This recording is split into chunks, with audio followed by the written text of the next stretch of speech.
tugwaye ikaze ku kibuga cy'imirwano ikomeje guhanganisha M23 ndetse na FARDC. Tugiye kugaruka kuri General Chiko Chitambwe ushinzwe kuba icyitso cya M23 ndetse kandi akaba n'umugambanyi. Biravuga ko yari inshuti ikomeye, inshuti magara ya General Sultani Makenga. Ese koko nawe agiye gufungwa cyangwa se nawe arakatirwa urwo gupfa? Ntibikomeje kwibazwaho n'abanyapolitike ndetse n'abamwe mu bajenerali b'abasirikare muri Repubulika ya Demokarasi ya Kongo, dore ko bakomeje gushira urusorongo ndetse abandi bagatabwa muri yombi bazira ubugambanyi ndetse no gukorana na M23. Ese koko ikiraba igisubizo ni ikihe kuri General Chiko Chitambwe? Ni muntu ki yakoreye he? Ese koko ni kuki yagambaniwe cyangwa se agafatwa nk'umugambanyi? Biravuga ko yishe abasirikare 222 bivugwa ko ngo ari abasirikare ba M23 ngo kandi ari abakomando ba FARDC, yarabikoze ku isiri ndetse no ku bushake bwa Sultani Makenga nkuko bari babivuganye. Tugwaye ikaze ku makuru y'umutekano na diplomasi. Niba ari ubwa mbere ubanye natwe, reba hepfo y'ibyo maze kandi subscribe, tujye turushaho kubana umunsi ku munsi kandi amakuru yacu ajya kugeraho mu ba mbere. General Chiko Chitambwe yari umuyobozi mukuru wungirije ushinzwe ibikorwa bya gisirikare muri FARDC muri Kivu y'Amajyaruguru. Ubusanzwe yitwa Jerome Chiko Chitambwe, akaba ari umuyobozi wungirije ushinzwe ibikorwa n'ubutasi. Yazamuwe mu ntera nka General Majoro, hanyuma agirwa umuyobozi mukuru wungirije ushinzwe ibikorwa bya gisirikare muri Mata 2020.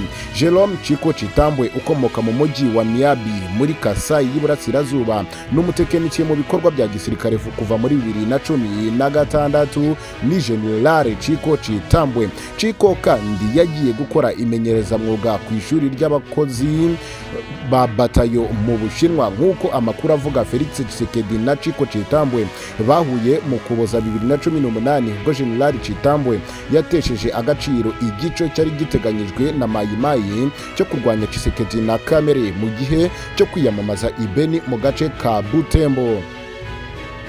Muri Mutarama 2020 ubwo yategekaga ibikorwa bya Sokora ya mbere kurwanya ADF mu majyaruguru, arimo uturere twa Kamango, Mbao, Mongwele, Jipa, Oicha, ikibaya cy'umugezi wa Semulikinga, aho yakomoye insinzi ndetse yigarurira icyicaro gikuru cya ADF Madina.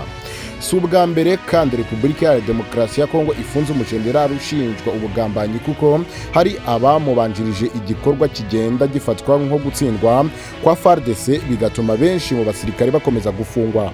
Kugeza uyu munsi General Chiko Chitambwe wari ushinzwe operasiyo za gisirikare n'ubutasi muri Kivu y'Amajyaruguru mu rugamba FARDC ihanganyemo n'umutwe w'inyeshyamba za Mayimayi ndetse M23 FDL n'ibindi bikorwa, ari mu mazi abira akekwaho kugambanira ingabo za leta ku nyeshyamba za M23, bigatuma abagera kuri 220 basiga ubuzima mu basirikare ba FARDC. Uyu mujenerali arashinjwa amakosa yakozwe ubwo itsinda ry'abasirikare bagera kuri 220 bicwaga n'inyeshyamba za M23 mu gihe yarayoboye urugamba muri teritori ya Masisi na Rucuru. Uyu musirikare rero ushinjwa ubugambanyi ngo kuko yanze guha intwaro inyeshyamba za Mayimayi mu gihe yarasigaranye nkeya mu bubiko, avuga ko izi hari ari iz'abasirikare atari z'inyeshyamba.